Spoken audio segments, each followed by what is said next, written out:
Buena gente, estamos en un nuevo video y con nosotros, adivinen quién está. Mi mejor amigo, bueno, no sé cómo se llama, no, mentira. Curti. Un aplauso. Un aplauso.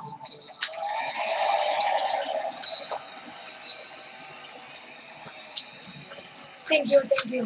Gracias. Gracias, gente.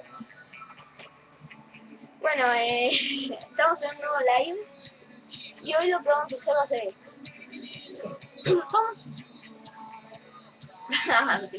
Vamos a, les voy a mostrar un juguete nuevo, sí, un juguete, que muchos lo van a conocer, de un juego muy conocido, Minecraft. Sí, Minecraft.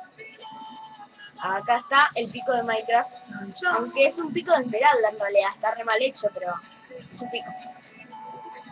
Después tenemos la Super Z de Minecraft.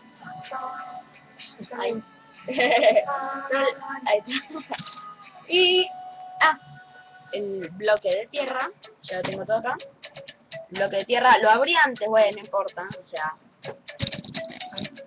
El bloque de tierra es lo que más te encontrás en Minecraft. Y por último, pero no menos importante, el Enderman. Espera que hay un montón de luz de fondo, ahí está. Ahí está, el Enderman. Por eso me llamo Enderman Gamer, ya que la de Assassin me la cagaron. Hay otro chabón que es Assassin, Enderman Gamer.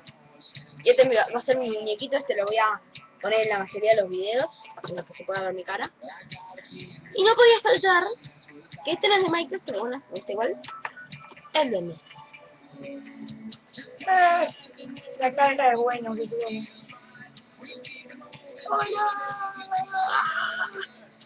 Mentira. Y bueno, ¿de qué hablamos? La vida. Hola, ¿qué haces? ¿Qué carajo movemos? A ver. Y bueno, eso va a ser todo porque no sabemos de qué hablar. Bueno, no sé. A ver, ¿cómo te venía? Para el pedo. Mentira. El tema es que si hago el video muy largo no me dejan publicarlo, ¿entendés? Me salta error. Y bueno, este es un video medio corto, pero está bueno. Y ya hicimos el video de Slapshot, que es muy gracioso. Es muy excitante el video, ya lo van a ver. Lo voy a publicar después. Y bueno, hasta la próxima. La pasen bien. Chau, chau.